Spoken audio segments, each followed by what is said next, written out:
The wind howled like the living thing across Devil's Ridge. February 1866, Montana Territory stretched white and merciless in every direction, a land that killed the weak and tested the strong. The temperature had dropped to 15 degrees below zero, the kind of cold that turned breath to ice crystals and flesh to stone. Elijah Callahan pressed his back against frozen rock. He was 42 years old. His dark hair was streaked with premature gray. Blood dripped from a gash above his left eye, but he did not wipe it away. Could not afford the distraction. His focus remained locked on the trail below, where Samuel Garrett stumbled through knee-deep snow. The outlaw was wounded, desperate, dangerous as a cornered wolf. Behind him lay 17 graves, men, women, children, all victims of the Garrett gang's 3-year rampage across Montana, Wyoming, and Dakota territories. The bounty on Samuel Garrett's head was $2,500, enough to buy a ranch, enough to start a new life, enough to finally put down roots after 16 years of hunting men. Elijah checked his weapon. The Colt Navy 1851 .36 caliber felt light in his gloved hand. One bullet left. His Winchester 1873 rifle lay empty against the rocks behind him, spent rounds scattered in the snow, like brass seeds that would never grow. One bullet would have to be enough. It always had been before.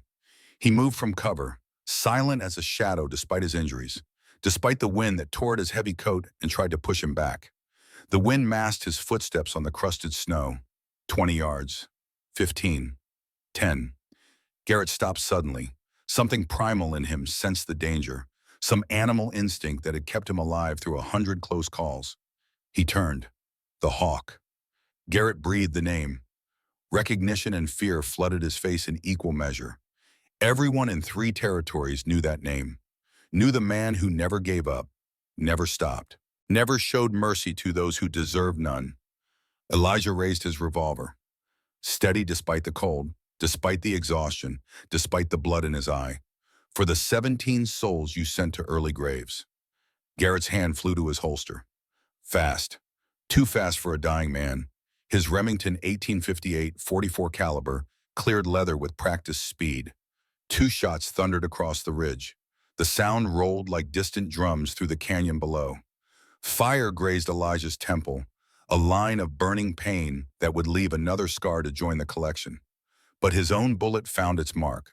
Center mass. Right where he had aimed, Garrett staggered backward, clutching his chest. His boots caught on the cliff's edge.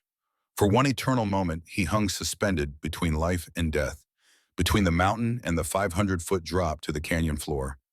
"My brother will find you." Garrett gasped, blood bubbling between his lips. Each word cost him. "Daniel will make you pay. He'll take everything you love. Your brother should have thought about that before you started killing innocents." Garrett fell backward into the darkness below. His scream lasted 3 seconds, then silence, then the distant, final sound of impact. Elijah holstered his weapon. The bounty on Samuel Garrett would be his last. 16 years of hunting men was enough for any soul to bear. He had killed 23 outlaws in those years. Each one had earned their fate. Each one had chosen violence. Each one had refused to surrender when given the chance. But enough was enough. He pressed a hand to his bleeding temple. The world tilted suddenly. His legs buckled. The blood loss, the cold, the fight. It all caught up at once. His vision tunneled. He saw a lantern bobbing through the blizzard far below, heard a woman's voice calling for help. Then darkness swallowed him whole. 3 days later, he woke in a small cabin. A young woman with chestnut hair was changing the bandage on his head. Her hands were gentle, practiced. Her gray eyes held kindness without pity. That was important. Elijah Callahan did not want pity from anyone. "You're awake," she smiled. "I'm Anna. Anna Whitmore. My father and I found you bleeding out in the snow. How long?" 3 days. The whole territory is talking about you." She set aside the bloody bandage. "The hawk. The man who ended the Garrett gang." Elijah said nothing. Words seemed unnecessary. The throbbing in his head said enough. "You can stay until you're healed," Anna continued. "After that, well, most folks around here would be grateful to have you." He had not planned on staying. Bounty hunters did not put down roots, did not build lives, did not trust that tomorrow would come without violence. But something about Anna's gentle touch, the quiet peace of Silver Creek, it spoke to a part of him long forgotten. Perhaps it was time for the hawk to rest his wings. 16 years later, Elijah Callahan stood at the window of his ranch house, watching snow blanket the Montana landscape, January 1882. He was 58 years old now, a different man than the one who had killed Samuel Garrett. His dark hair had turned silver at the temples. His face was weathered by sun and sorrow. Deep lines framed his mouth and eyes. The scars remained. They always did. The man known as the Hawk existed only in whispers now, in tall tales told in saloons by men who had never met him. The reality was simpler, quieter. He was a rancher, a widower of 4 years, a man who lived alone in a house that still felt too empty. He rubbed the old scar at his temple. A habit formed whenever memories threatened to surface. Anna, his Anna, gone 4 years now to typhoid fever. The doctors had tried everything. Nothing worked. She had died in their bed in this house, holding his hand, making him promise to live after she was gone. He had kept that promise, barely. The grandfather clock struck 5 in the morning. Time to head to the depot. The horse feed he had ordered from Helena would be arriving on the morning train. 10 bags of oats, 50 pounds each, $15 total. A fair price. The Northern Pacific Railway ran twice a week through Silver Creek now. Progress, they called it. The territory was changing, growing, leaving men like him behind. Elijah pulled on his heavy coat and gloves. He cast one final glance at the charred marriage certificate framed above the mantel, the only item he had managed to save when lightning struck the barn last spring. The edges were blackened, but the names were still legible. Elijah and Anna Callahan. Married June 12, 1867. I'll be back before noon, he told the empty house, a ritual he had maintained since her death, as if Anna might still be listening from somewhere beyond, as if saying the words made them more true. The Silver Creek Depot was quiet at this early hour. The coldest winter in 20 years, folks were saying. The temperature had dropped to 8 degrees below zero last night. Elijah's breath formed thick clouds in the lamplight as he stamped his feet to keep blood flowing. His boots crunched on ice that had formed in solid sheets across the platform. Morning, Callahan. Hank Miller, the depot manager, nodded as Elijah approached. He was a thin man, perpetually worried, with nervous hands that never stopped moving. Cold enough to freeze the tail off a mule. That it is. The train arrived with a screech of iron against frozen rails. Steam rose like ghostly fingers into the dark sky. The locomotive was a monster of metal and fire, dragging its chain of cars behind it. Progress. Civilization. The end of the old ways. Elijah waited as Hank directed the unloading of his feed sacks. He moved to help. Better to keep moving in this cold. Better to have something to do besides think. Then he heard it. Faint. Easy to miss amid the train's mechanical groans and the workers' shouts. A cough. Weak. Coming from one of the freight cars near the end of the line. You hear that? Hank shrugged. Probably just the wind. But Elijah was already moving toward the sound. Something pulled him forward. An instinct he could not explain. Could not ignore. The same instinct that had kept him alive for 16 years of hunting killers. The freight car door was iced over, frozen shut from a night of sub-zero temperatures. He used his full strength to slide it open. The ice cracked with sounds like breaking bones. The door shrieked on rusted tracks. Inside, tucked against a pile of burlap sacks, lay a small figure. A child. A girl no more than 7 years old. Her lips were blue. Not the pale blue of cold, but the deep blue of oxygen deprivation, of a body shutting down. Her chestnut hair was matted with ice. Frost crystals clung to her eyebrows and lashes. Her thin coat offered nothing against Montana's brutal winter. She could not have weighed more than 45 pounds. Malnourished, abandoned, pinned to her chest was a scrap of paper. 3 words scrawled in charcoal. No one's child. Something cracked inside Elijah's chest. Something he had kept locked away for 4 years. Since Anna died. Since he had promised himself he would never care that deeply again. Never risk that kind of pain. He reached out, touched her cheek. Cold. Too cold. Her skin felt like wax. Her breathing was shallow. 8 breaths per minute when it should have been 30. Her body temperature would be around 92 degrees. Moderate hypothermia. Stage 2. Without immediate intervention, she would be dead within the hour. Hank, get over here. The depot manager peered into the car. His face went pale in the lantern light. Good Lord, is she? Not yet. Elijah was already removing his coat, heavy wool lined with fur. He wrapped it around the child, pulling her against his chest. Her small body felt impossibly fragile, like a bird with hollow bones. But she will be if we don't get her to Doc Porter now. Hank shook his head. This ain't your business, Callahan. County officials should handle it. Orphan's got a process. She'll be dead before your process starts. Elijah lifted the girl. She weighed almost nothing. My feet can wait. He carried her through the town square toward the doctor's house. His boots struck the frozen ground with purpose, with urgency. Each step jarred the child in his arms, but there was no gentle way to move fast. Speed mattered more than comfort now.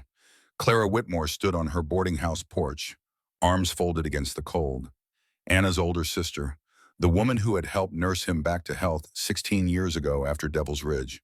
She had stayed in Silver Creek all these years, running her boarding house, keeping watch over the town like a stern but fair guardian. What in heaven's name? Clara stepped forward, her practical mind already assessing the situation. Elijah, is that a child? Found her in the freight car, frozen half to death. Clara fell into step beside him. Years of frontier living had taught her to act first and ask questions later. Her face was tight with concern, but her hands were steady. Let me help. Get Doc Porter. Tell him hypothermia and likely pneumonia. Clara ran ahead. Her skirts flew behind her like dark wings. Despite her age, she moved with surprising speed. The girl stirred against Elijah's chest. Her eyes fluttered open. Gray eyes, pale as winter sky. The same color as... No. He pushed the thought away. Where's Mama? The girl whispered. Her voice was barely audible. Each word seemed to cost her. Don't know, child, but you're safe now. Her small fingers clutched his shirt. The gesture was desperate, terrified. She was looking for an anchor in a world that had cut her loose. Promise? Elijah's throat tightened. He had not made a promise to anyone in 4 years. Not since Anna made him promise to keep living. Promises were dangerous. They bound you, made you vulnerable, made you care. Promise, Vaughn. Doc James Porter met them at the door. He was 70 years old, gray-bearded, with hands that shook slightly but still knew their work. He took one look and stepped aside. Bring her in. Kitchen table near the stove. The kitchen smelled of carbolic acid and coffee, the sense of medicine and mourning. Elijah laid the child on the table. Porter moved quickly despite his age. He peeled back her coat, pressed 2 fingers to her throat, counting pulse. His face grew grim. She's been out there hours, maybe all night. Temperature's dangerously low. Will she live? Too early to say. Porter mixed laudanum with honey in a tin cup. 10 drops of the opium tincture, standard dosage for pain and anxiety in children. He would need to warm her core temperature gradually. Too fast and her heart could stop from the shock. She needs medicine, warm broth, constant watching. Could be days before we know. That'll be $5 for medicine and $2 a day for care. Elijah did not hesitate. I'll pay. I'll stay. Clara arrived breathless. She moved immediately to help, gathering blankets, stoking the fire. Her movements were efficient, practiced. She had helped birth half the children in Silver Creek and nursed the other half through childhood illnesses. Elijah stood back, watching the child's shallow breathing. The note was still pinned to her dress. No one's child. He reached down and tore it away, crumpled it in his fist. The paper felt obscene, cruel beyond measure. She's somebody's child, he said quietly. Somebody threw her away, but she's still somebody. Clara looked up at him. Something flickered in her eyes. Recognition, maybe, or memory. Elijah. What? Look at her face. Really look. He did. The chestnut hair, the gray eyes. The small birthmark behind her left ear, shaped like a star. 5 points, distinctive. His blood went cold. Anna had that same birthmark, in the exact same place. He had kissed it 1,000 times, had traced its outline with his finger in the dark, had memorized every detail of his wife's body. That's not possible. He breathed the words. Anna's sister, Clara said quietly. Her voice was thick with emotion. Lillian, she married a miner named Thomas Bennett about 8 years back, moved to Denver. Anna wrote to her for years, but the letters stopped coming about 2 years ago. You're saying this child is Anna's niece, your niece by marriage. Clara's voice cracked. Lillian must have sent her here. To you, why? Elijah looked at the girl again, at the face that carried echoes of his dead wife, at the small body fighting for each breath. Why would she send her child alone in winter? I don't know, but Lillian wouldn't have done it unless she had no other choice. Porter looked up from his work. She's stabilizing, the laudanum's helping, but she'll need watching through the night. I'll stay, Elijah said. Both Clara and Porter stared at him. Elijah, Clara began. You don't have to. She's family. The words came out rough, unused. She's Anna's blood. I'll stay. The girl woke near midnight. Elijah sat in a chair beside the table. He had been watching the fire burn low for hours, watching her breathe, counting each rise and fall of her small chest. Clara had gone home hours ago. Porter was sleeping in the next room, ready if needed. Where am I? Her voice was small, frightened, but stronger than before. The medicine was working. You're safe in Silver Creek, Montana. Doc Porter's house. The girl tried to sit up, winced, lay back down. Her gray eyes were confused, searching. Is this where Mama sent me? Your mama sent you here? She nodded slowly. She said there was family here. People who would want me. Her gray eyes filled with tears. But the note said no one's child.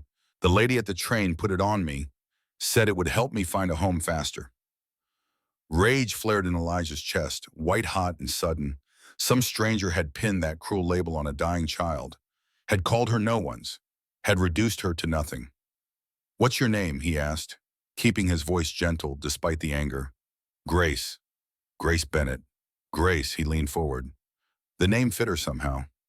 My name is Elijah Callahan. I was married to your Aunt Anna. Grace's eyes widened. Aunt Anna. Mama talked about her, said she was the prettiest lady in the whole world. Said she married a man who used to catch bad people. That was a long time ago. Is Aunt Anna here? The question cut deeper than any bullet ever had. No, Grace. She died 4 years back. Grace's face crumpled like paper. Like Mama. Elijah went still. Your mama's dead? She got sick. Coughing blood. The doctors couldn't help. Tears spilled down Grace's cheeks.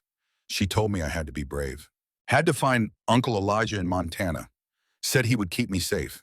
Elijah closed his eyes. Lillian was gone. Anna's little sister. The one she had worried about constantly. Written to monthly. Sent money to when times were hard.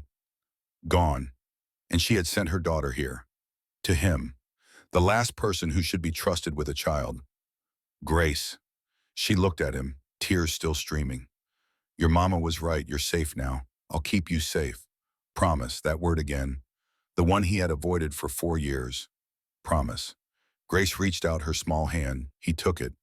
Her fingers were still cold but warming. She began to hum. The melody was soft, broken by coughs, but unmistakable. Elijah's heart stopped. It was Anna's lullaby, the one she had made up herself, the one she sang while kneading bread or mending clothes by the fire, the one she hummed on her deathbed, delirious with fever. No one else knew that song. Anna had composed it herself, had never written it down, had only ever sung it for him. Where did you learn that? His voice came out strangled. Mama taught me. Grace's eyes were drooping, the laudanum pulling her back towards sleep. She said her big sister made it up. Said if I ever got lost, I should sing it and someone who loved me would find me. She was asleep before Elijah could respond. He sat there holding her hand, listening to the fire crackle, listening to her breathe. Anna's song, Anna's eyes, Anna's blood. He had sworn off family after Anna died. Sworn off love, connection, hope. He had planned to live out his days alone, tending his horses, waiting for death to reunite him with his wife. But Anna had sent him one last gift. Through her sister. Through this child. A second chance he had never asked for and did not deserve. All right, Anna, he whispered to the empty room. To the ghost he carried always. I hear you. By morning, Grace's fever had broken. Her breathing was stronger. Her color had improved from blue to pale pink. Doc Porter checked her vitals and pronounced himself cautiously optimistic. Keep her warm. Keep her fed. Keep her resting. She's young, strong. She'll pull through. Elijah made his decision. She's coming home with me. Porter raised an eyebrow. You sure about that?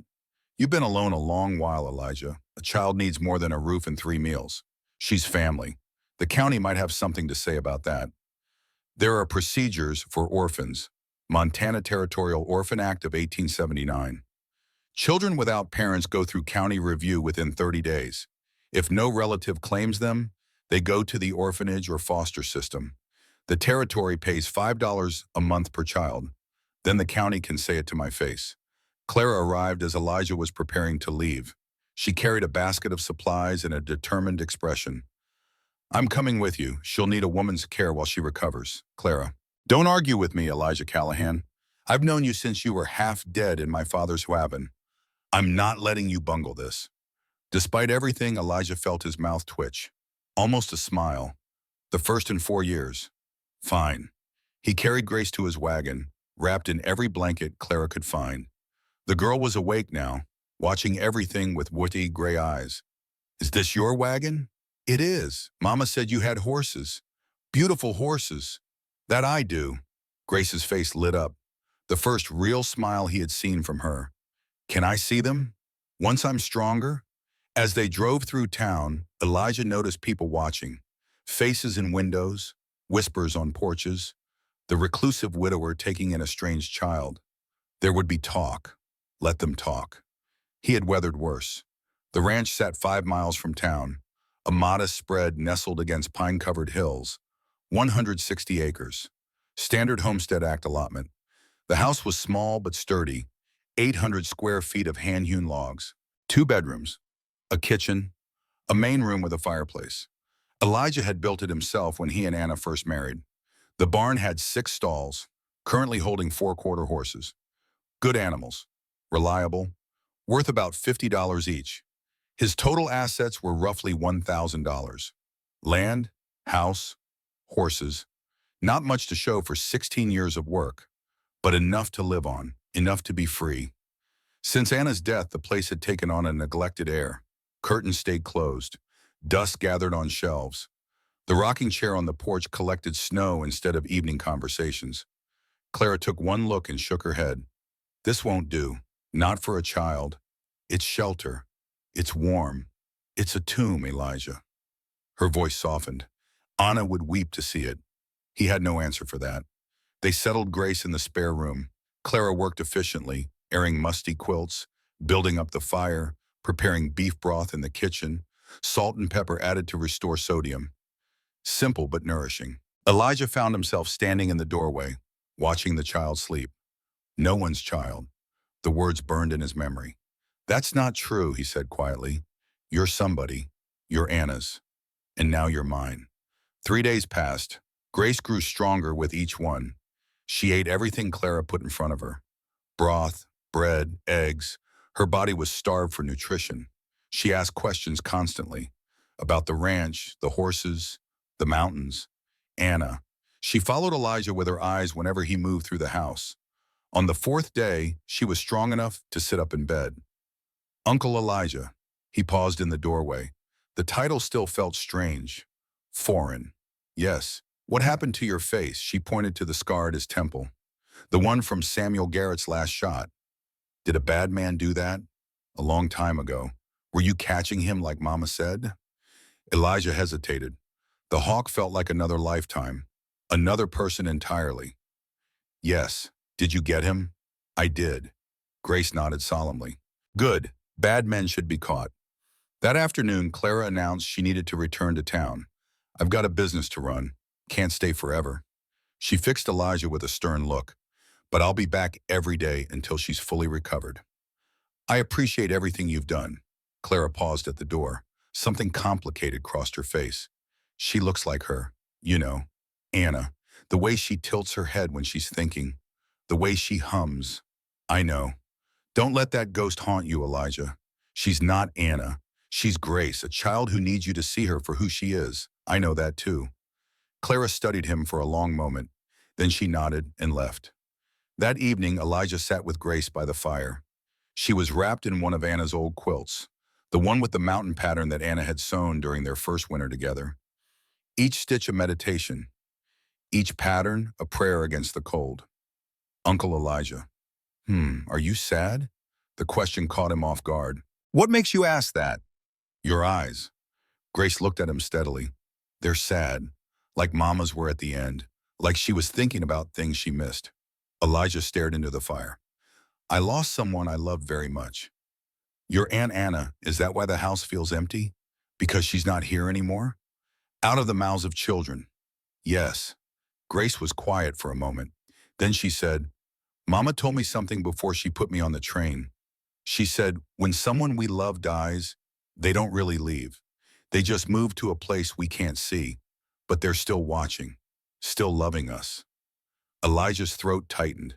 She also said that people who are really gone are the ones who stop being loved. As long as someone remembers them, they're still here. Grace hugged the quilt tighter. So Aunt Anna's not really gone, because you still remember her. For the first time in 4 years, Elijah felt tears burn his eyes. He did not let them fall, but they were there, present, real. No, he said roughly. She's not really gone. Grace reached out and took his hand. Her fingers were warm now, strong. Then she knows I'm here. She knows you found me. I reckon she does. They sat in silence as the fire crackled and the wind howled outside. The house felt different, still empty in places, still haunted by memory, but not quite so hollow, not quite so cold. For the first time since Anna died, Elijah Callahan felt something other than numbness, something other than grief. He felt purpose, responsibility, connection. He looked at Grace, at this child who had been thrown away like garbage, labeled no one's, left to freeze in a freight car. She had survived because of stubborn will, because of her mother's desperate gamble, because Anna had somehow reached across death to guide him to that depot at that exact moment. Tomorrow would bring new challenges. The county, officials, questions about guardianship and bloodlines and legal procedures. But tonight, none of that mattered. Tonight he had made a promise, and Elijah Callahan had never broken a promise in his life. He squeezed Grace's hand gently. She looked up at him, those gray eyes so like Anna's, so full of trust he had not earned. Not yet. Time to sleep, little one. Will you stay? Until I fall asleep? I'll stay. He sat beside her bed until her breathing deepened, until her hand relaxed in his, until the fire burned down to embers. Then he stood, pulled the quilt up to her chin, and walked to the window. Outside, snow fell in thick flakes, covering the world in white, erasing tracks, starting fresh. He pressed his forehead against the cold glass. Anna, he whispered, I don't know what I'm doing. I don't know how to be what she needs. But I'm going to try. I swear to you, I'm going to try. The wind answered, low and mournful, like a voice from far away, or maybe just the wind. Elijah turned back to look at Grace one more time, at the rise and fall of her breathing, at the small life he had pulled from the edge of death. No one's child, someone had written those words. Someone had pinned them to a 7-year-old girl and sent her into winter to die. The rage came back, colder than the Montana snow, harder than the frozen ground. Whoever had done this would answer for it, eventually. But not tonight. Tonight, Grace was safe, warm, alive. And that was enough. 1 week later, trouble arrived. Elijah was in the barn checking on the horses when he heard riders approaching. 3 of them. The sound carried clearly in the cold morning air. Hoofbeats on frozen ground, deliberate, unhurried, official. He stepped outside, hand resting near his hip. Old habits. The kind that kept a man alive for 16 years of hunting killers. The kind that never truly died, no matter how long you pretended to be civilized. 3 men on horseback, well-dressed, too well-dressed for ranch work. Their coats were wool, expensive. Their horses were groomed, fed, worth $100 each at least. These were not working men. These were men who worked with paper and words and laws. The lead rider dismounted. He was lean, sharp-featured, somewhere around 31 years old. His face had the kind of angles that looked handsome in lamplight and cruel in daylight. His smile was practiced, professional, the kind that never reached his eyes. Mr. Callahan, The voice was smooth, educated, Eastern maybe, or someone who had worked hard to sound Eastern. I'm Marcus Cole, County Land Registrar. Elijah did not move. What brings you out here, Mr. Cole? Official business, I'm afraid. Cole's smile widened fractionally. The gesture looked painful, like his face had forgotten how. Word reached my office that you've taken in an orphan child, a girl found at the depot with no documentation, no family connection. She's my wife's niece. Family, so you claim. Cole produced a folded paper from his coat. But according to territorial law, Section 412, family continuity requires documentation. Birth records, marriage certificates, proof of blood relation. Elijah felt cold spreading through his gut.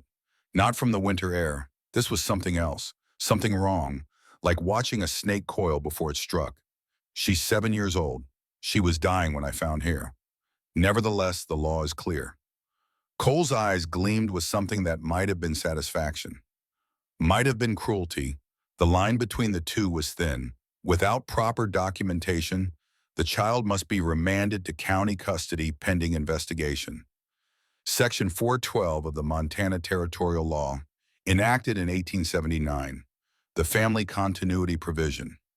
It states very clearly that land may only be inherited through documented blood relation or legal adoption through territorial court. Without papers, the county has the right to remand children to custody and, should the landowner die without proper heirs, auction the land. Cole let that sink in. His smile never wavered. You'll need to provide the following within 60 days. Birth certificate for the child, marriage certificate for Lillian and Thomas Bennett, death certificate for Lillian. In proof of relationship between Lillian and your deceased wife Anna, family Bible records, marriage documents, anything that establishes the connection. Elijah's mind raced. 60 days, documentation, all of it from Denver, all of it from a woman who had died 2 years ago, a woman whose house had probably been sold or emptied or lost. What if the documents don't exist anymore? Then I'm afraid county procedures will take effect. Cole remounted his horse with fluid grace. His two companions had not spoken once. They sat their horses like statues. Hired muscle dressed in respectable clothes.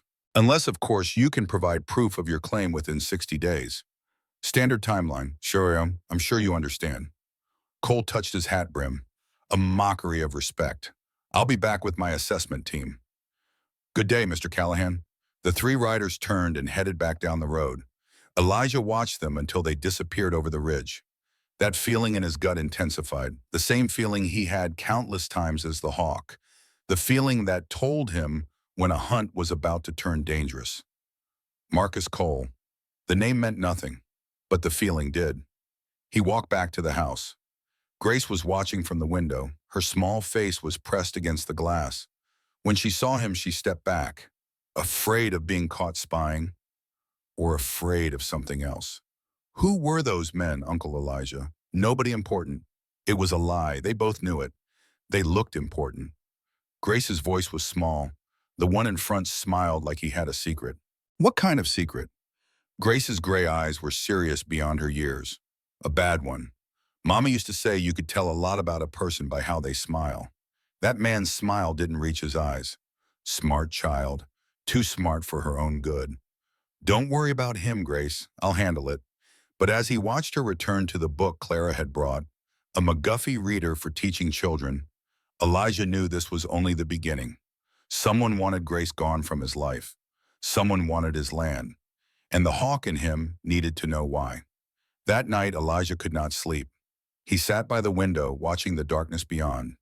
His mind turned over Marcus Cole's visit like a stone hiding something venomous underneath. 60 days. Documentation. County custody. None of it made sense. Orphans came through Montana territory all the time. Children displaced by disease, accident, violence. Folks took them in without paperwork, without officials riding out to make threats. That was how the West worked. You found a child in need, you helped. Simple as that. The law came later, if at all. So why was Marcus Cole so interested in one little girl? Uncle Elijah? He turned. Grace stood in the doorway, the quilt wrapped around her shoulders. Her gray eyes were wide in the lamplight. "You should be sleeping. I heard you walking." Back and forth. She patted closer. Her bare feet were silent on the wooden floor. She climbed into the chair beside him, tucking her feet under the quilt. For a moment they sat in silence. Outside, the wind moaned through the pines. A lonely sound, like the mountain itself was grieving. "Grace, I need you to tell me everything about the train. Everything you remember." "I already told you. Mama put me on it. Said there was family in Montana. Before that, before your mama got sick." "Did anyone come to your house? Anyone asking questions?" Grace's brow furrowed. The expression made her look older. "There was a man. He came to see Mama a few times. She didn't like him. I could tell because she always locked the door after he left and checked the windows." Elijah leaned forward. "What did he look like? Tall? Thin?" Grace thought hard. "He had a smile that made me feel cold inside. Like today." The words hit Elijah like a fist to the chest. "The same man, you're sure?" "I don't know, maybe." Grace pulled the quilt tighter. "Uncle Elijah, why would someone want to hurt Mama? She never did anything bad to anyone." "I don't know yet, Grace, but I'm going to find out." He walked her back to bed, tucked the covers around her small frame, stood watching until her breathing deepened into sleep. Then he went to the trunk in his bedroom, the one he had not opened in 16 years. Inside, beneath old clothes and memories he had tried to bury, lay his gun belt. The leather was cracked from disuse. The holster was empty. But beneath it, wrapped in oilcloth that smelled of gun oil and time, were the twin Colts he had carried as the Hawk. Colt Single Action Army, Peacemaker model, 45 caliber, 7.5-inch barrels, cavalry length, each one engraved with a hawk in flight on the grip. Custom work, expensive. $17 each back in 18s, a month's wages for a working cowboy. But for a man whose life depended on his weapons, worth every penny. Elijah lifted one revolver, checked the cylinder. Still loaded, 6 rounds in each gun. The weight was familiar, dangerous, like greeting an old friend you knew would get you killed someday. He had sworn to Anna he would never touch these weapons again. Had promised her the Hawk was dead and buried. Had meant every word. But someone was threatening his family. And the Hawk had never let a threat go unanswered. Clara arrived the next morning with news. She kept her voice low while Grace ate breakfast in the kitchen. Oatmeal with honey. The girl was gaining weight, color returning to her cheeks. She looked less like a ghost and more like a living child. "I've been asking around town." Clara sat at the table, hands wrapped around a coffee cup. "Marcus Cole showed up about 8 months ago. Came from somewhere back east. Cheyenne, maybe. Helena. Nobody knows for certain. What else? He's been buying up land. Or rather, the railroad's been buying it through him." Clara's mouth tightened. 6 homesteads in the past year. All of them belonged to widows or widowers without children. All of them seized under that same law he mentioned to you. Section 412. Elijah's jaw tightened. "He's running a scheme. Using the law to steal land. That's what it looks like." Clara leaned closer. Her voice dropped even lower. "But there's more. I talked to the telegraph operator. Harold owes me a favor. He said Cole's been sending messages to someone in Cheyenne almost every day since he arrived. Always the same recipient. Who? Someone with the initials DG. DG. The letters meant nothing to Elijah, but the cold feeling in his gut intensified. 2 letters. 2, a name hidden behind initials. Someone important enough to receive daily telegrams. Telegrams cost 25 cents per 10 words. 3 or 4 a week meant $3 or $4 a month. Not a fortune, but not nothing either. That kind of money suggested planning, organization, resources. "There's something else." Clara hesitated. "Something I should have told you when Grace first arrived. Tell me now." "Lillian wrote to me about 6 months before she died." Clara's eyes glistened with unshed tears. She was frightened, Elijah. "She said someone was watching her, following her. She said if anything happened to her, I should make sure Grace got to you, that you were the only one who could protect her. Why didn't you tell me this before?" "Because I didn't know if Grace would make it here. I didn't know if Lillian was just being paranoid from her illness." Clara's voice cracked. "But now with Cole showing up, asking about her specifically." Elijah, this isn't coincidence. No, it's not. He stood, moving to the window, watching the road that led to town. Someone wanted Lillian dead. Someone wants Grace gone. And I need to know why. That afternoon, Elijah rode into Silver Creek alone. He had left Grace with Clara, both of them under strict instructions to lock the doors and speak to no one. The ride into town gave him time to think, to plan, to let the hawk's instincts surface after 16 years of dormancy. Someone was hunting his family. Time to find out who. Sheriff Henry Dawson was in his office, feet propped on the desk, when Elijah walked in. Dawson was 55 years old. Weathered face, gray mustache, eyes that had seen too much and forgotten nothing. He looked up. His face registered surprise. Then something deeper. Recognition. Well, Elijah Callahan. Been a while since you came to town voluntarily.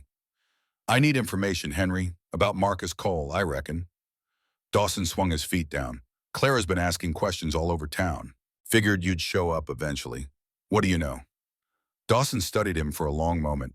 Then he reached into his desk drawer and pulled out a bottle of whiskey and 2 glasses. Cheap whiskey, the kind that burned going down and left you feeling worse after. But it was tradition. Information shared over whiskey had weight, meaning.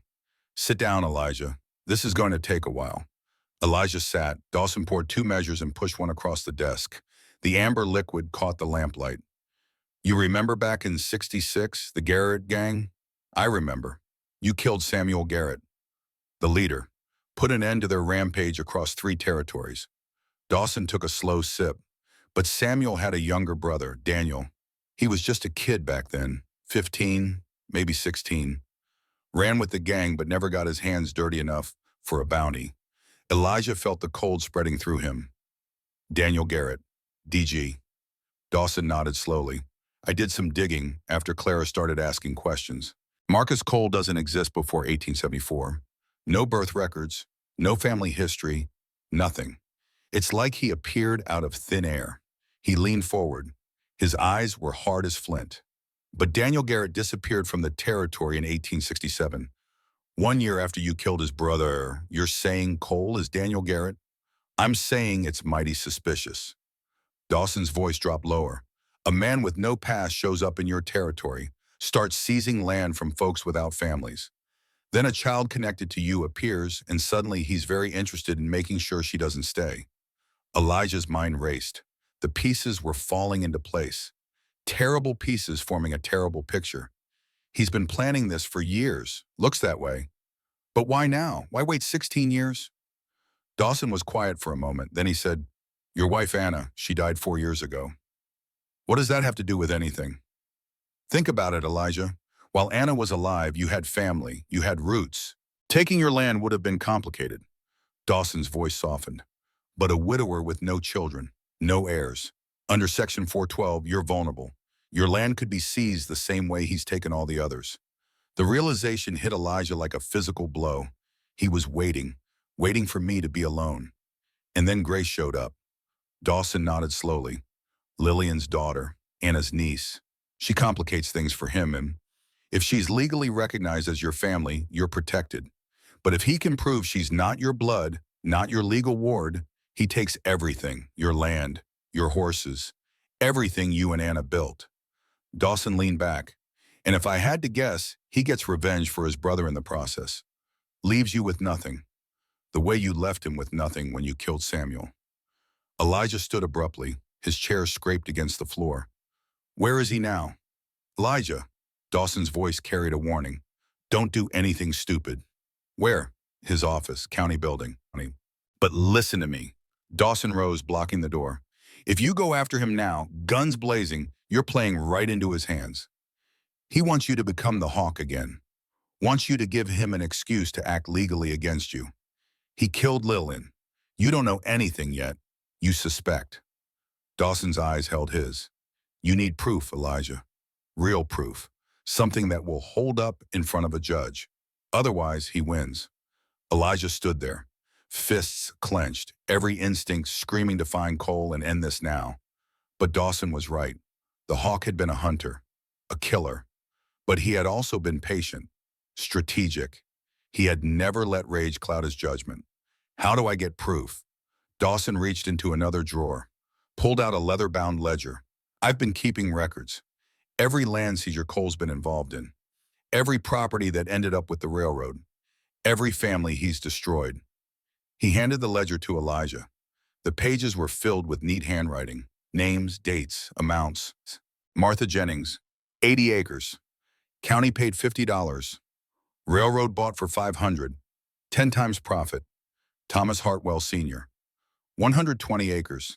County paid $75. Railroad bought for $750. Rebecca Stone, 160 acres. County paid $100. Railroad bought for $1,000.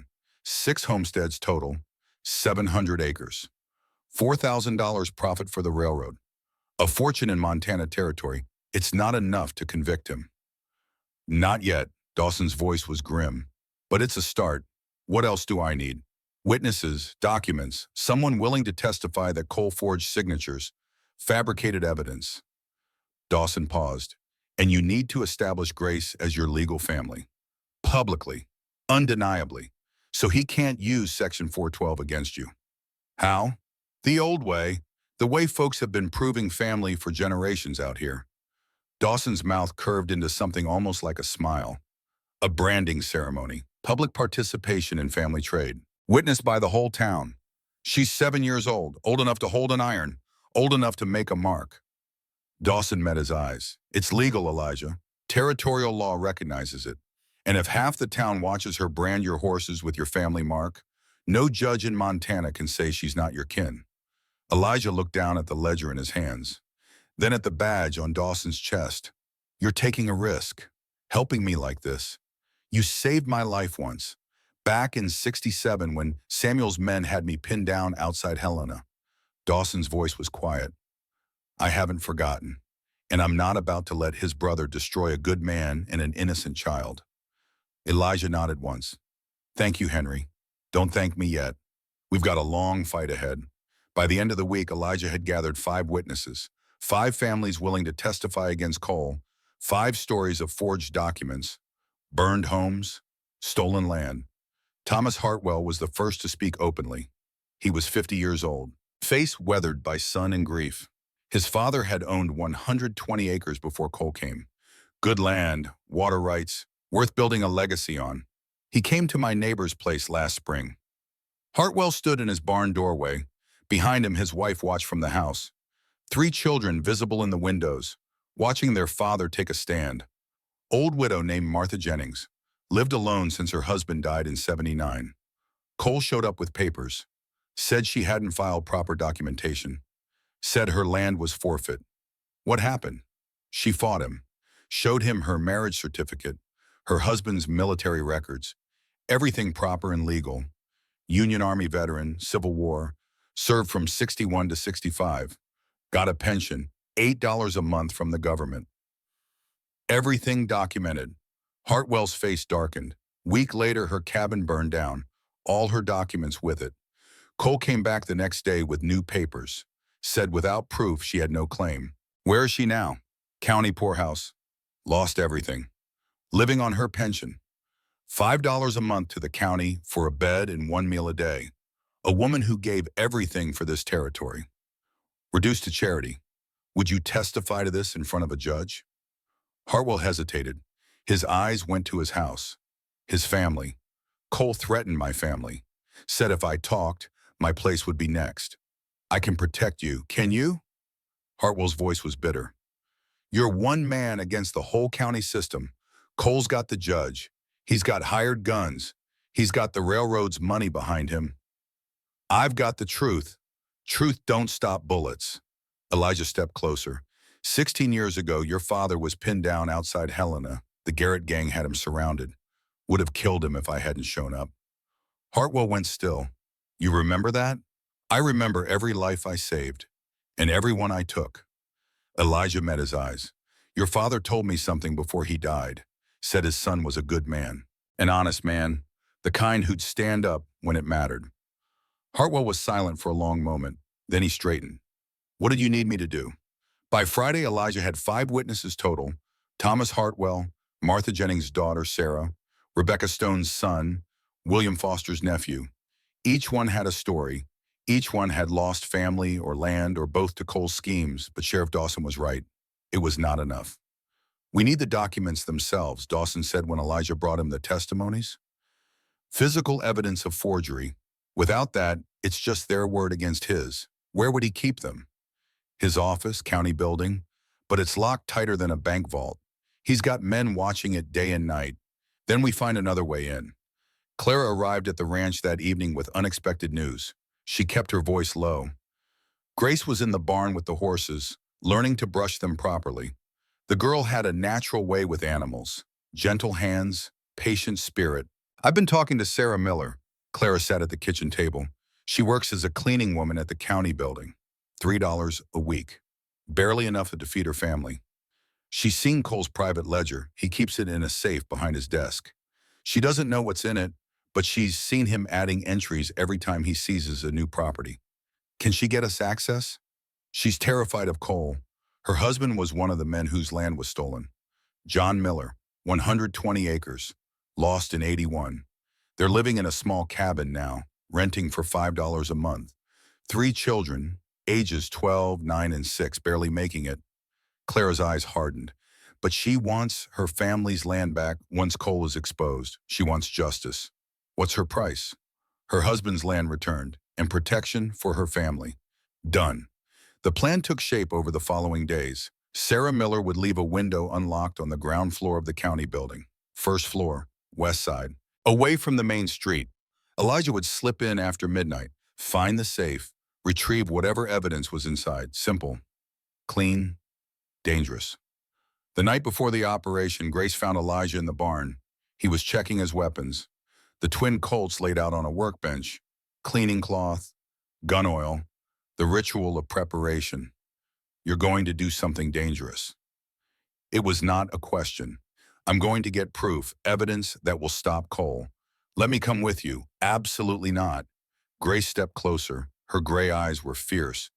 But Uncle Elijah set down his revolver, crouched to her level. This is something I have to do alone. If anything happened to you, I'd never forgive myself. What if something happens to you? What if you don't come back? Her voice trembled. 7 years old and already too familiar with loss, with abandonment, with the fear of being left alone again. I'll come back. I promise. You can't promise that. I can. I will. He took her small hands in his, calloused palms against soft fingers. I promise to keep you safe. I promise to be your family. I don't break my promises. Grace threw her arms around him, buried her face against his chest. I'm scared, Uncle Elijah. I know, little one, I know. He held her tight, felt her small heart beating against his ribs. But sometimes being brave means being scared and doing the right thing anyway. That's what Mama used to say. Your mama was a wise woman. Grace pulled back, looked up at him with eyes too old for her face. Will you teach me how to be brave like you? I'm not brave, Grace. I'm just stubborn. And sometimes that's enough, he smiled. The expression felt strange on his face, unused. Now go back inside. Clara's making supper. I'll be there soon. Grace nodded, started to leave, then stopped, turned back. Uncle Elijah? Yes. I'm glad Mama sent me to you, even if bad men are coming, even if things are scary. I'm glad I'm here. The words hit harder than any bullet. I'm glad too, Grace, more than you know. She ran back to the house, her footsteps light on the frozen ground. Elijah watched her go, watched her disappear through the door. The lamplight from inside spilled out. Warm, welcoming, home. He turned back to the guns on the workbench. The twin Colts gleamed in the lantern light. Tools of death, instruments of justice. The line between the two had always been thin. Tomorrow night he would become the hawk again, would slip into the darkness, would take what he needed, would risk everything for a child who was not his blood, but had become his family anyway. Anna would understand. She always had. Even when she hated what he did, even when she begged him to stop. She had understood the necessity, the burden, the cost. He picked up one Colt, checked the cylinder. 6 rounds, loaded and ready. The weight was familiar, comforting in a way that should have worried him but did not. 16 years since he had carried these weapons with purpose. 16 years since he had hunted another man. But some things you never forgot. Some skills remain sharp no matter how long you left them idle. Marcus Cole, Daniel Garrett, whatever name he used, he had made a fatal mistake. He had threatened family, and the hawk protected his own. Always had, always would. The snow began to fall as Elijah walked back to the house, thick flakes that caught the lamplight and turned the world soft. Grace's face appeared in the window. She waved, he waved back. Tomorrow night, everything would change. One way or another, success meant evidence, justice, safety for Grace. Failure meant prison, or worse, meant leaving her alone again, abandoning her the way everyone else had. That was not acceptable. Failure was not an option. Elijah Callahan climbed the porch steps, scraped the snow from his boots, opened the door to warmth and the smell of Clara's cooking and Grace's laughter from the kitchen. For tonight, this was enough. Tomorrow would bring what it brought. But tonight he had this, had family, had purpose, had something worth fighting for. And that made all the difference. That night, Elijah left the ranch at midnight. The moon was a silver coin in a black velvet sky. Stars scattered like thrown diamonds across the darkness. Beautiful and cold and indifferent to human suffering. The ride to town was quiet, too quiet. His instincts screamed that something was wrong. That invisible wire tightened around his throat. That feeling he had learned to trust over 16 years of surviving when other men died. But he pushed forward anyway. Grace depended on him. The evidence was waiting, and hesitation had killed more men than bullets ever would. The county building loomed against the night sky, 2 stories of brick. Built in 1875 when Silver Creek still believed it would become something important. Before the railroad chose a different route, before the silver played out, before dreams turned to dust the way dreams always did in Montana, Elijah tied his horse in the alley behind Miller's feed store. The animal's breath steamed in the frigid air. He checked the twin colts one final time. Both loaded, both ready. Then he moved toward the window Sarah Miller had promised to leave unlocked. It was open, just as she had said, just a crack, enough for a man to slip through if he was careful, if he was quiet. The building smelled of dust and old paper and the slow decay of bureaucracy. Elijah moved through the darkness, counting doors. His boots were silent on wooden floors that creaked under the weight of sleeping corruption. First door, second door, third door. Cole's office. The door was locked, but locks had never stopped the hawk. He pulled a thin piece of metal from his pocket, a tool he had carried for 16 years and never forgotten how to use. The lock clicked. The door swung open on oiled hinges. The office was larger than he expected. A desk, filing cabinets, bookshelves lined with law books that probably had never been read. And there, behind the desk, barely visible in the moonlight filtering through the window, a painting of the Montana mountains. Beautiful, expensive, wrong. Men like Cole did not appreciate beauty. They collected it, used it to appear civilized. But the painting was not the point. The safe was. Elijah moved the painting aside. The safe was a Mosler, good quality, popular in the 1880s, 3-digit combination. He pressed his ear against the cold metal, listening for the click of tumblers falling into place, a skill learned in necessity, perfected in survival. 1, click. 2, click. 3, click. The safe opened. Inside were stacks of papers, ledgers, certificates. The accumulated evidence of systematic theft dressed in legal language. Elijah grabbed everything he could carry, stuffing documents into the leather saddlebag he had brought for this purpose. Then he saw it, a letter, separate from the others, placed carefully in an envelope with a wax seal already broken. He unfolded it, read by the dim moonlight filtering through the window. Daniel, I have completed the research you requested. Elijah Callahan married Anna Whitmore in 1867. Her sister Lillian married Thomas Bennett in 1874. They have one daughter, Grace, born 1875. If Callahan dies without heirs, his property reverts to county under Section 412. However, if the sister's child establishes legal residence with Callahan, his claim becomes protected. Recommend eliminating this possibility before it occurs. Signed, William Hayes. The letter was dated March 1878, 4 months before Anna died. Elijah's blood turned to ice. His hands shook. The paper trembled in his grip like a living thing trying to escape. Cole had known about Grace for years, had been planning this since before Lillian even got sick. He had murdered Lillian to isolate Grace, to make her vulnerable, to use her as a weapon against Elijah. And Anna, sweet Anna who had saved him, who had loved him, who had made him believe he could be something other than a killer. Anna who had died coughing and fevered and terrified. Anna whose last words were his name. Typhoid, the doctor had said. Nothing to be done. These things happen. But it was not typhoid. It was poison. It was murder. It was revenge dressed in disease. A sound behind him. The unmistakable click of a hammer being pulled back on a revolver. The sound that meant your time was measured in heartbeats, in seconds, in the space between breathing and dying. Don't move, Callahan. Elijah froze. The documents in his hands suddenly felt like lead, like evidence that would die with him. Useless. Turn around. He turned slowly, hands visible. No sudden movements. Not yet. Marcus Cole stood in the doorway, a revolver aimed at Elijah's chest. Behind him, 2 armed men blocked any escape. Both held rifles. Both looked comfortable with them. Hired killers dressed in respectable clothes. The kind of men who did dirty work for clean money. I knew you'd come. Cole's smile gleamed in the darkness. His voice carried satisfaction. Triumph. The pleasure of a trap perfectly sprung.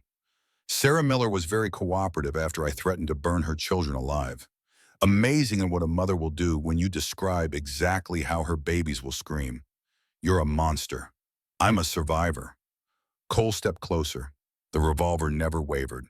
His finger rested on the trigger with the ease of familiarity. Just like you. We're not so different, Hawk. Both of us do what's necessary. Both of us understand that mercy is weakness. That sentiment is a luxury only fools can afford. Aren't we? I never murdered innocent women and children. No, you just murdered my brother, Cole's voice cracked. The mask slipped. For a moment, Elijah saw beneath the civilized veneer. Saw the 15-year-old boy who had watched his brother fall, who had spent 16 years building a new identity, 16 years planning revenge, 16 years becoming the very thing his brother had been. Samuel was all I had. Our parents were dead. Our home was gone. The war took everything. The Garrett boys against the world. That was all we had.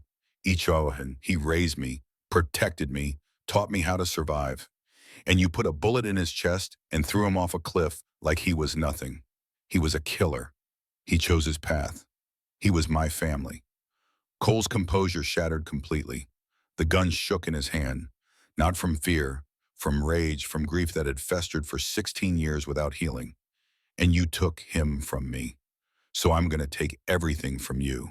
Your land, your horses, your precious little Grace.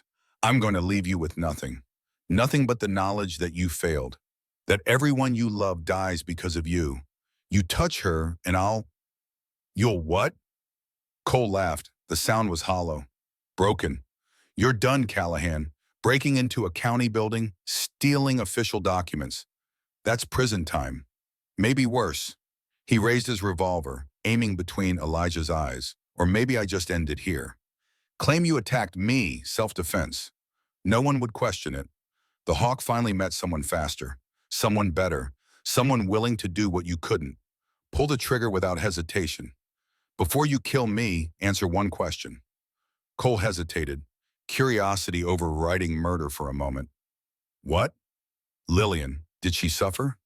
Something flickered in Cole's eyes. Pride, maybe, or cruelty. The line between the two was razor thin. She coughed blood for 3 months. Arsenic does that. Slow, painful. She knew something was wrong. Knew someone was poisoning her, but she couldn't prove it. Couldn't stop it. His smile returned, cold and vicious. She knew it was coming, knew there was nothing she could do. The only thing she managed was to put that brat on a train before she died. One last act of defiance. But it won't matter. Grace will be mine soon enough. County custody. Then an accident. These things happen to orphans. No one asks questions. You poisoned her. I removed an obstacle. Cole's voice was matter of fact, clinical, just like I removed your wife. The words hit Elijah like a physical blow. The world seemed to tilt, to narrow down to this moment, this confession, this truth he had suspected but hoped was wrong. Anna died of typhoid. Did she? Cole's smile widened. Funny thing about typhoid, the symptoms are very similar to certain poisons, especially if no one thinks to look for them. Fever, vomiting, weakness, coughing, all the same, all easily mistaken. 4 years of grief. 4 years of blaming himself for not being there enough, for not saving her. And all along it had been murder. Calculated, cold-blooded. Murder. You killed Anna. I killed your future. Cole raised the revolver again. And now I'm going to finish the job. A shot rang out, but it did not come from Cole's gun. Cole staggered, clutching his shoulder. Blood seeped between his fingers. Dark and thick in the moonlight. He spun, confused, betrayed by his own carefully laid plans. Another shot. One of Cole's men fell. His rifle clattered on the wooden floor. The sound was loud in the sudden chaos, loud as thunder, loud as the end of everything. Chaos erupted. Gunfire exploded around them. Elijah dove for cover behind the desk, drew his own revolvers, returned fire. The twin Colts bucked in his hands. Familiar, deadly. The hawk fully awake now, fully alive. He heard shouts, running footsteps, the crash of breaking glass. Then a familiar voice cut through the noise. Elijah, this way. Sheriff Henry Dawson appeared in the doorway. Rifle in hand, smoke curling from the barrel. Behind him, Thomas Hartwell and 3 other ranchers. All armed, all ready. Move. Now. Elijah grabbed the scattered documents, stuffed them into his saddlebag, ran for the door. More shots followed them. The sound of bullets splintering wood, tearing through walls, seeking flesh that moved too fast to catch. They burst out into the night air, cold and clean and alive. The horses were waiting. Elijah mounted in one smooth motion, muscle memory from years of running, years of escaping, years of surviving when survival seemed impossible. How did you know? He gasped as they rode. His breath came in clouds. His heart hammered against his ribs. Clara figured something was wrong when you didn't come back by 2. Dawson spurred his horse forward. His Winchester rifle was slung across his back. His face was grim, but satisfied. She woke me up. Good thing she did. They rode hard through the darkness. The sound of pursuit followed them. Cole's voice echoed after them, twisted with rage, distorted by pain and 16 years of obsession finally breaking open. This isn't over, Callahan. I'll burn everything you love. The rest was lost to the wind and distance. They did not stop until they reached Thomas Hartwell's ranch, 5 miles from town, far enough to be safe for now, close enough to strike back when the time came. The house was dark, but Hartwell's wife was waiting. Coffee already brewing, bandages ready. She had done this before. Frontier life taught you to be prepared for violence arriving at midnight. Inside, Elijah spread the stolen documents across the kitchen table. His hands were shaking. Not from fear, from rage, from the weight of truth finally revealed, finally proven. He killed them, Elijah said quietly. His voice was flat, emotionless, the tone men used when emotion would shatter them completely. Anna, Lillian. He murdered them both. What? Claire had been waiting at Hartwell's. She rose from her chair. Her face went pale. Her hands gripped the table edge for support. That's not possible. Anna died of typhoid. The doctor confirmed it. The doctor didn't know to look for poison. Elijah showed her the letter, the careful handwriting, the clinical recommendations. The date that proved premeditation. That proved 16 years of planning. That proved Cole was willing to murder anyone who stood between him and revenge. Cole's been planning this for years. He killed Lillian to isolate Grace. He killed Anna to isolate me. All of it, every piece, every move. 16 years of chess played with human lives.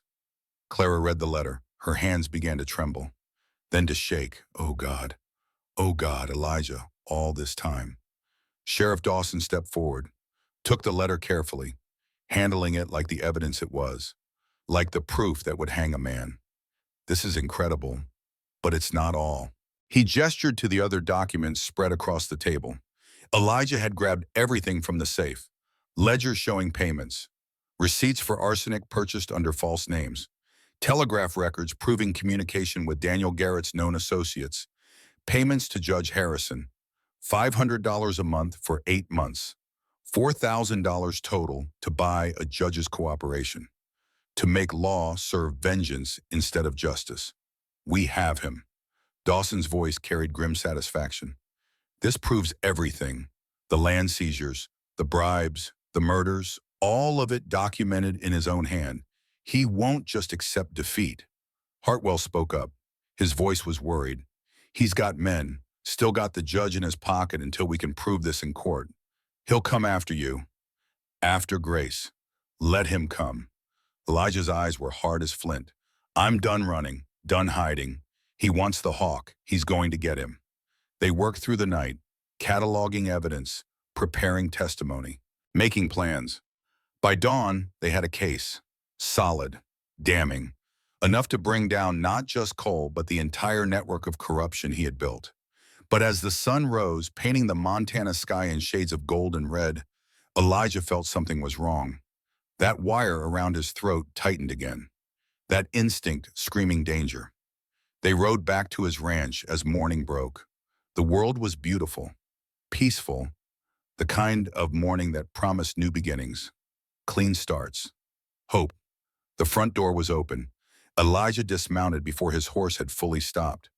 Running for the house, his boots struck the frozen ground.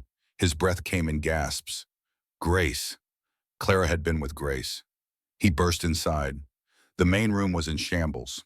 Furniture overturned, broken dishes on the floor. Signs of struggle, signs of violence, signs of everything he had feared. Grace. Clara. No answer, just silence. The terrible silence of an empty house. The absence where life should be. He ran to Grace's room. Empty. The bed was made, the quilt was folded. But Grace was gone. On the bed, pinned to her pillow like that first terrible note, was a piece of paper. You took my brother. Now I take what matters most. Bring the documents to Devil's Ridge. Midnight. Come alone or the girl dies. Signed DG. Elijah's hands crushed the paper. Behind him, Dawson and Hartwell arrived, taking in the destruction, understanding immediately what had happened. They have her, Elijah said. His voice was barely recognizable. Cole has Grace. Elijah, Dawson began. His voice carried warning. Caution, the voice of law trying to restrain the voice of vengeance. It's a trap. He'll kill you both the moment he has what he wants. I know. Then what are you going to do? Elijah turned to face them. In his eyes was something they had not seen before. Something cold and ancient and utterly without mercy. The hawk. Fully awake. Fully committed.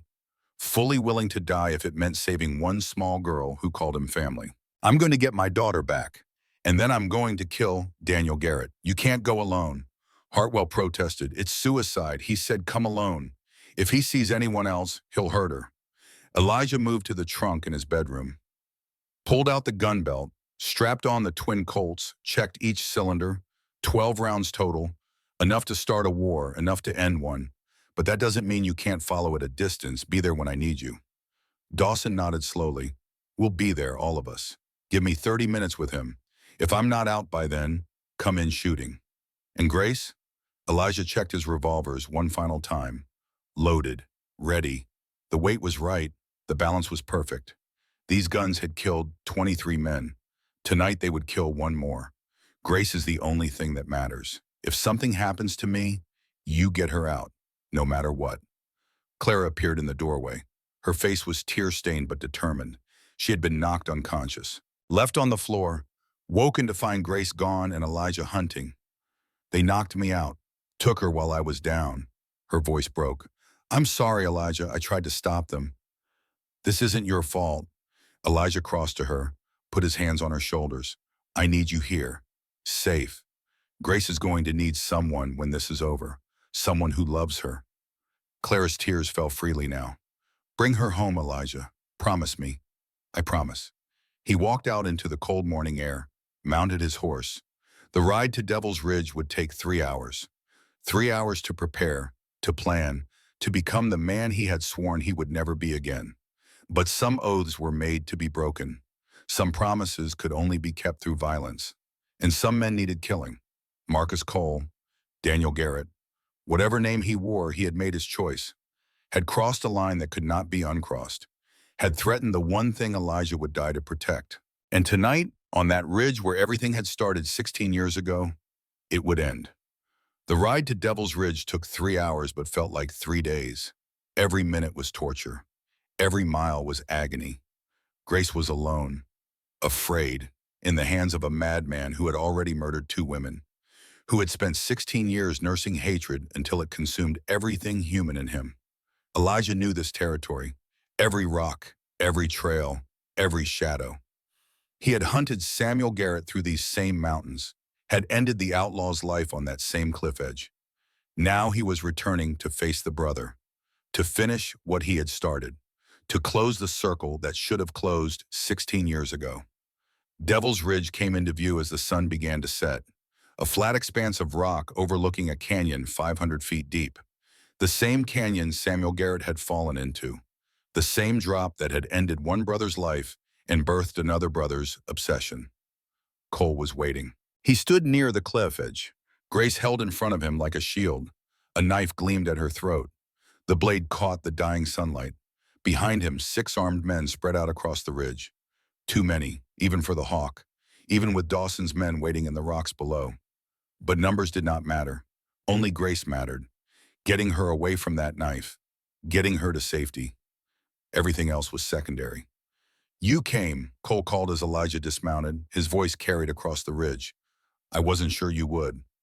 "Let her go, Daniel." "Daniel," Cole laughed. The sound was bitter, broken. "No one's called me that in 16 years. I like it. It reminds me of who I used to be, before you destroyed my life. She's a child. She has nothing to do with what happened between us. She has everything to do with it." Cole pressed the knife closer to Grace's throat.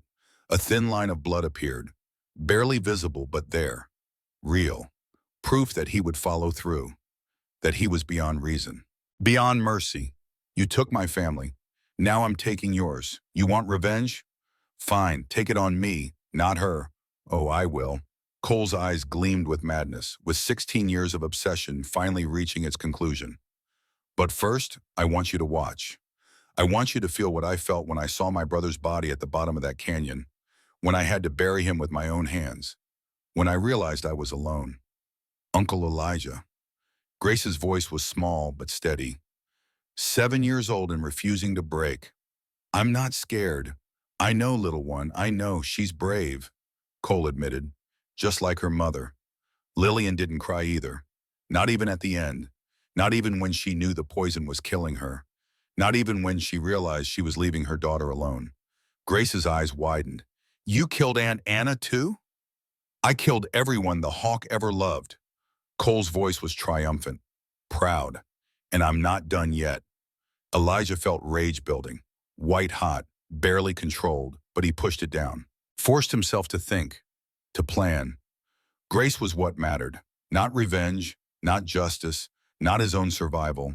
Just Grace. "Drop your guns, both of them. Kick them away." Elijah unbuckled his gun belt, let it fall to the ground. The twin Colts lay in the dust, useless. The documents too. Cole's smile widened. "Good, good. Now we can talk. What do you want, Daniel? You've already won. You have the documents. You have me unarmed. What else is there? I want you to admit it." Cole's voice cracked with emotion. "I want you to admit that killing Samuel was wrong, that you destroyed an innocent boy's life for bounty money, that you're a murderer, no better than the men you hunted. Your brother murdered 17 people, men, women, children. He burned families alive in their homes. He was protecting me, building a future for us. He was a monster, and you've become the same thing." Cole's face twisted with rage. He shoved Grace aside, lunged at Elijah with the knife. The blade flashed in the dying light, seeking flesh, seeking blood, seeking 16 years of delayed vengeance. But Elijah was ready, had been ready since the moment he saw Grace held hostage. He caught Cole's wrist, twisted. The knife flew into the darkness, spinning end over end, disappearing into the canyon below. They grappled, two men locked in hatred, in loss, in the terrible arithmetic of violence that never balanced, never healed, never stopped demanding more payment. Fists flew. Elijah felt a blow catch his ribs. Another split his lip. He staggered backward, toward the cliff edge. The same edge where Samuel had died, where Cole wanted him to die, where the circle would close. "This is where it ends, Callahan," Cole screamed. "The same place Samuel died, the same fall." He charged. Elijah sidestepped at the last moment. His hand shot out, grabbing Cole's collar.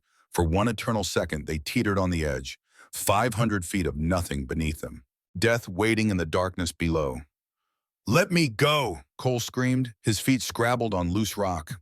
His hands clutched at Elijah's arms. "Let me fall. Is that what you want? To join your brother? You murdered him. I stopped a killer. Just like I'm stopping you." Elijah pulled Cole back from the edge, threw him to the ground, away from death, away from the easy escape of falling. "But I'm not going to kill you, Daniel. You're going to stand trial, face justice. Everyone is going to know what you've done, what you've become." "No." Cole scrambled backward, his shoulder bleeding from Dawson's earlier shot, his face twisted with despair. "No, I won't. I can't." 3 whistles pierced the air. Grace's signal, the one Elijah had taught her. Danger, but not just danger. Help arriving. Sheriff Dawson burst from cover, his rifle smoking. Behind him, Hartwell and the others, surrounding Cole's men. Shots were fired, men fell. Within moments, it was over. Cole's hired guns lay dead or surrendered, his plans shattered, his revenge incomplete. Elijah stood over Cole, breathing hard, blood dripping from his split lip. The twin Colts still lay in the dust where he had dropped them. Unused, unnecessary. He had won without them, without becoming the killer Cole wanted him to be. "It's finished, Daniel. You've lost." Cole stared up at him, eyes empty of everything except despair. "Then kill me. End it." "No, you're going to live. You're going to remember every day what you've done. And when they hang you, the whole territory will know that the hawk doesn't murder in cold blood. Not even men who deserve it." Grace ran to him, throwing her arms around his waist. "You came for me. I'll always come for you, always." The trial came 2 weeks later. Judge William Crawford arrived from the Territorial Supreme Court, a man with a reputation for honesty that bordered on legendary. He reviewed the evidence with careful attention. The documents from Cole's safe, the ledger showing bribes, the letter from William Hayes, the testimony of witnesses. Cole confessed to everything, perhaps because lying seemed pointless, perhaps because 16 years of hatred had finally burned itself out, perhaps because some part of him wanted the world to know what had driven him, what had consumed him, what had turned a 15-year-old boy into a murderer. "I'm guilty of everything. The murders, the fraud, the land seizures, all of it." His voice was quiet, resigned. "I spent 16 years planning revenge against the man who killed my brother. I thought if I destroyed him, if I took everything he loved, it would fill the hole Samuel's death left in me." Cole's eyes filled with tears. It didn't. It just made the hole bigger. He looked at Elijah, at Grace sitting beside him. "Your wife, Anna, she was kind to me once. When I first came to Montana, before I knew who you were, she gave me food when I was hungry. Smiled at me when everyone else looked through me like I wasn't there." Tears streamed down his face. "And I killed her for it. Because she loved you. Because destroying her would hurt you. I poisoned a woman who showed me kindness. And for what? For a brother who would have been ashamed of what I became." Judge Crawford was quiet for a long moment. Then he spoke. "Daniel Garrett, this court finds you guilty of murder, conspiracy, fraud, kidnapping. You are sentenced to hang by the neck until dead. May God have mercy on your soul." "Thank you, Your Honor." Cole nodded once, the first honest gratitude he had shown in 16 years. As the marshals led him away, he looked back at Elijah. "Take care of her. The girl. She deserves better than what life has given her so far." Elijah said nothing, but he nodded, a gesture of acknowledgement, not forgiveness, not understanding, but recognition that Cole had once been human, had once been a boy who loved his brother. Before vengeance poisoned everything. After the sentencing, Judge Crawford called Elijah and Grace forward. There's one more matter to address, the status of Grace Bennett. Grace clutched Elijah's hand, her small fingers trembling. I've reviewed the evidence of her parentage. Her mother, Lillian Bennett, was the sister of Anna Callahan. That makes Grace the legal niece of Mr. Callahan by marriage. However, territorial law requires more than blood relation for full family recognition. It requires demonstrated continuity, participation in family trade. Crawford studied them both. I understand there was supposed to be a branding ceremony, one that was blocked by the late Judge Harrison's fraudulent orders. I'm ordering it to take place tomorrow, here in Silver Creek, with proper witnesses and full legal recognition. Grace looked up at Elijah, hope blazing in her gray eyes. We get to do it, for real, for real. The branding ceremony took place at noon the next day. Half the town turned out. Ranchers, merchants, families who had been robbed by Cole's schemes. They gathered around Elijah's corral, watching as Grace prepared to make her mark. The branding iron was hot, glowing orange in the forge. The EC Star design stood out clearly. Elijah Callahan's family mark. The mark that would declare Grace his daughter, his heir, his family in the eyes of law and community. Grace pulled on leather gloves. Her face was set with determination. Remember what I taught you. Steady hands, count to 3, lift clean. I remember. The young colt was secured to the branding post. It shifted nervously, sensing something important was about to happen. Grace approached, iron in hand. The weight was challenging, but she did not waver. She pressed the iron to the colt's flank. EC Star. This is my family's mark. 1, 2, 3. She lifted the iron. The brand was perfect. Clean lines, clear design, unmistakably the Callahan mark. The crowd erupted in cheers. Judge Crawford stepped forward, document in hand. Let the record show that Grace Bennett has participated in her family's trade before witnesses, with skill and determination. He signed the paper with a flourish. By the power vested in me by the territory of Montana, I hereby recognize Grace Bennett as Grace Callahan, legal daughter and heir of Elijah Callahan. Clara was crying. Hartwell was beaming. Even Dawson looked suspiciously misty-eyed. Grace threw her arms around Elijah's waist. I'm really yours now, forever, forever. You're my daughter, Grace, legally, officially, in every way that matters. Can we tell Mama and Aunt Anna? Can we visit their graves and tell them? Yes, we'll go today. They rode out to the small cemetery on the hill overlooking the ranch. 2 graves side by side. Anna Callahan, Lillian Bennett, sisters reunited in death. Grace knelt between them, placing wildflowers she had gathered on each mound. I'm Grace Callahan now. Uncle Elijah adopted me. It's official. She traced the letters of her mother's name. I miss you, Mama, every day. But I'm not alone anymore. I have family. She moved to Anna's grave. I wish I could have met you, Aunt Anna. Uncle Elijah talks about you all the time. He says you had the prettiest smile in Montana. He says I have your eyes. Grace touched the headstone gently. Thank you for sending him to find me. I know it was you. Somehow, Elijah stood back, watching, listening, thinking of Anna, of the life they had built together, of the love that had transformed a bounty hunter into a rancher, a killer into a husband, and now, through Grace, into a father. Thank you, both of you. The breeze stirred, carrying the scent of wildflowers and fresh earth. For just a moment, Elijah could swear he heard Anna's laugh. Then Grace was beside him, taking his hand. Let's go home, Papa. Papa! The word hit him like lightning. What did you call me? Grace looked up, sudden uncertainty in her eyes. Is that okay? I know Uncle Elijah is what I've been calling you, but now that it's official, I thought maybe... She trailed off. I can keep calling you Uncle if you want.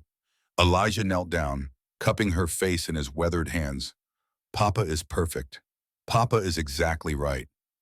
Grace smiled, that brilliant, transforming smile that chased away every shadow. Then let's go home, Papa. I'm hungry. Elijah laughed. A real laugh. The first one in years. Then let's go home. 20 years later, Silver Creek, Montana, summer 1902. Grace Callahan.